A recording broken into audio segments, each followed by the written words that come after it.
Isa sa inyo na ang mga nagliliyab, nagbabagat at nag-aalab ng mga kaganapan sa kasulok-sulukan ng Kalakang Maynila sa loob ng ating bansa at saan mang dako ng mundo.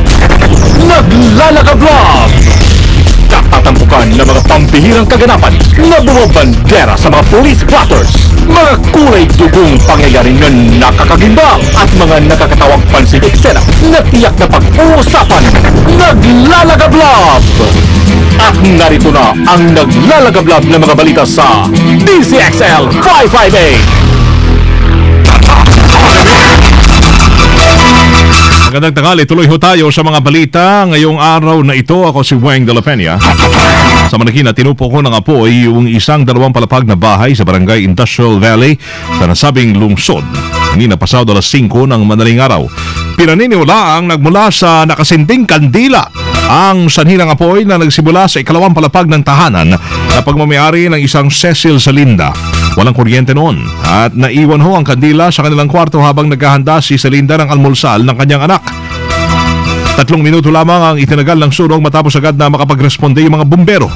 3 minuto. 30 minuto siguro to, no? 30 minuto. Sa kabutihang palad ay wala namang nasaktan sa insidente. Magpapatupad ng liquor ban ang pamahalaang lungsod ng Maynila sa paligid ng UST o University of Santo Tomas kasabay ng bar examinations ngayong Oktubre.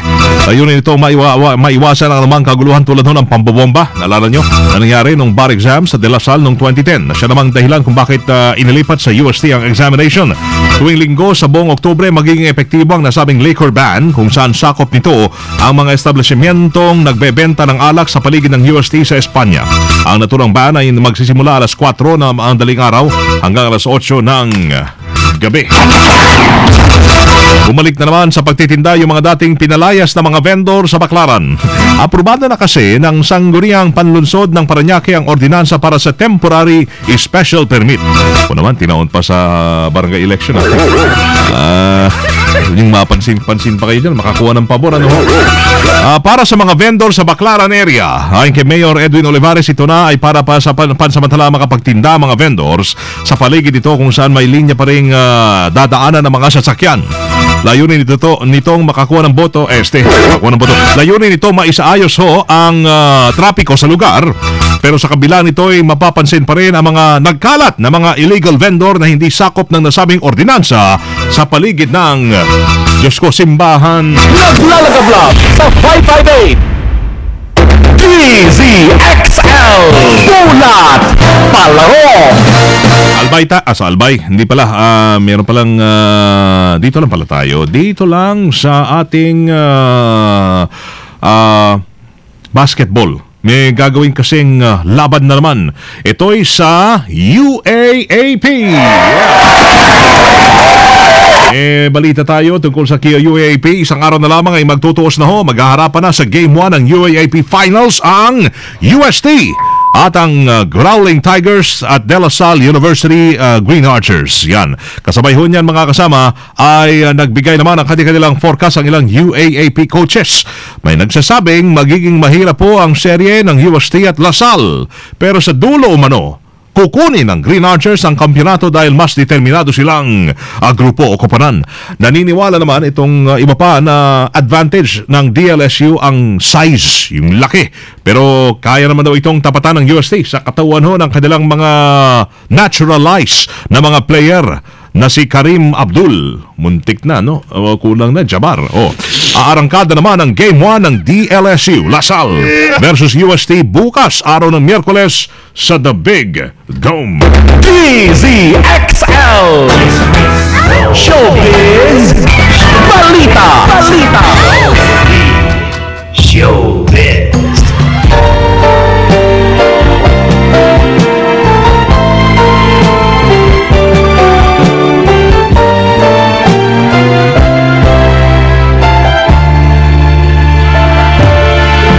Kahit konting liwanag ng pag-ibig,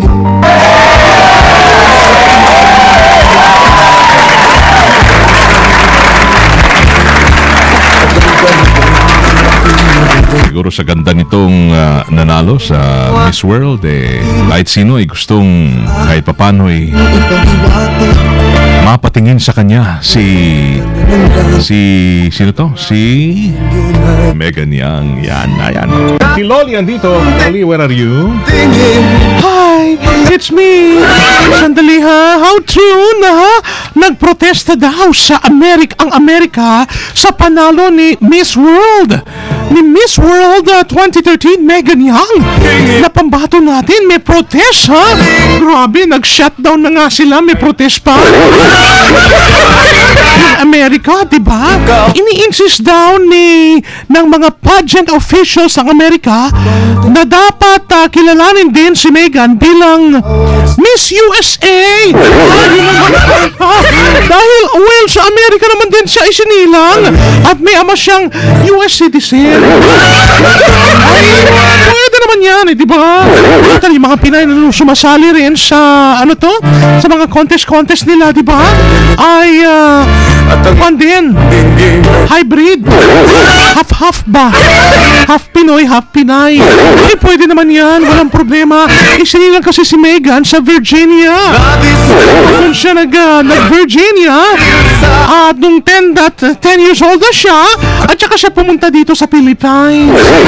So, samantala, yan ang nangyari. Sa game daw naman, itong si Claudine Barreto na magpa-drug test. Ang layo, Miss World, tapos kay Claudine. Ay, nako.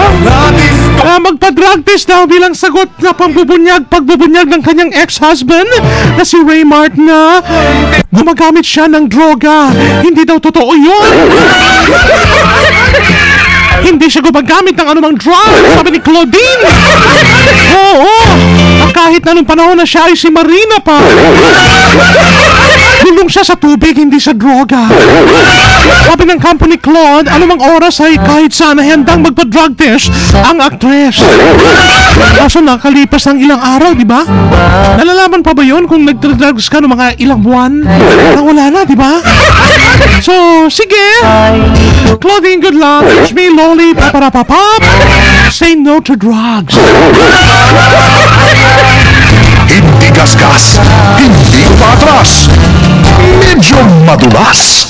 Ito ang balitang panghimagas.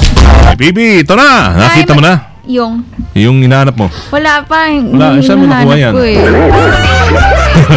Wala? Binigay ni Johnny. Okay. Talaga, Johnny. Ayan. Tago pa. Sa Sao Paulo, Brazil, mga kasama, usapan ng isang pamilya doon dahil sila Sao Paulo, Oo, dahil mga nakakatakot nila alaga. Brazil. Hindi lang kasi isa, kundi 7 ang alagang tigre ng pamilya Borges sa kanilang bahay. Ayon sa ama ng tahanan ni si Ari, na-rescue lamang nila ang 2 tigre mula sa isang circus. 8 taon na ang nakakalipas at simula nito ay namumuhay ang mga malalaking pusa na ito na tila miyembro na ng kanilang pamilya, kung saan pati ang 2-year-old na apo ni Ari ay kanilang nakaka-bonding. O, saan ka pa, diba? Parang naging ala jungle ang bahay nila. Brazil, Oo. Namiring adik dyan. Sa Brazil. At yan po ang balitang panghimagas. Candice XL Sinwon Chongsin, Washer Phoebe, Tatak Armen. Thank you, Phoebe! And, of course, thank you sa Robust Dietary Supplement for Men. Paalala sa mga misis, kapag medyo naramdaman nyo na ang panlalamig ho ni Mr. By panahon na siguro para ho siya ibigyan ng Robust. Ang Robust ho ay dietary supplement yan for men para ho sa mga lalaking gusto maging astig ulit at hindi umurong sa anumang laban. Robust, nabibili ho yan sa Mercury Drugs, sa Watson's, sa Generics Pharmacy, Generica, SM at Rustan Supermarkets, and all leading drugstores and supermarkets nationwide. Robust Dietary Supplement for Men. Pwede silang tawagan 0909-333-3333. And thank you sa Renew Placenta Soap ni Pauline Luna. Mr. Rene Garcia, salamat. And Miss Betty Bernal ng Tele Network. And thank you as well sa Jim's 5-in-1 Coffee. Diretso mga naglalagablab ng mga balitang tatak anime ang inyong napakinggan. Dito lamang sa DCXL 558.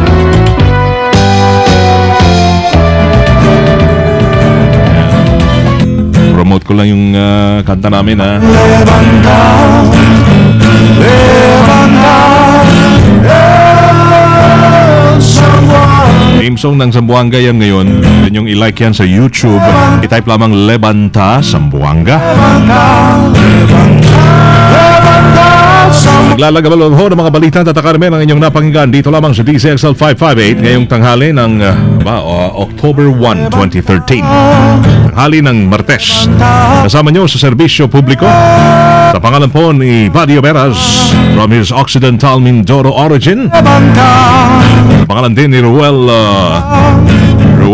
Viloria from his half American ka ba, Ruel? Di ba?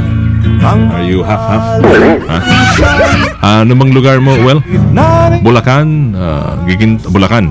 Bulacan nyo. Ayos. Charong Bulaklak. From the Bulaklak, Bulacan. Thank you, Ruel Viloria. Ang ating piloto de Coco. At bayaran ng Bantayo FW nationwide. The city of Zambo, Eliezer Primo Hermano, Weng de la Peña. Miho ay Tatak. Tatak Aremen. Naglalagablab na mga balita. Subayin niyo ang 15 minutong kalipunan ng mga pinakahuling kaganapan sa Kalakang Maynila, sa ating bansa at saan mang dako ng mundo. Naglalagablab! Dito lamang sa Unang Piyan DZXL 558, ang bagong kasama mo. Dok, ano pong gagawin ko? Nagdudugo po ang ilong ng anak ko. Dok, sumusuka po ako. Dok, nilalagnat po ang anak ko.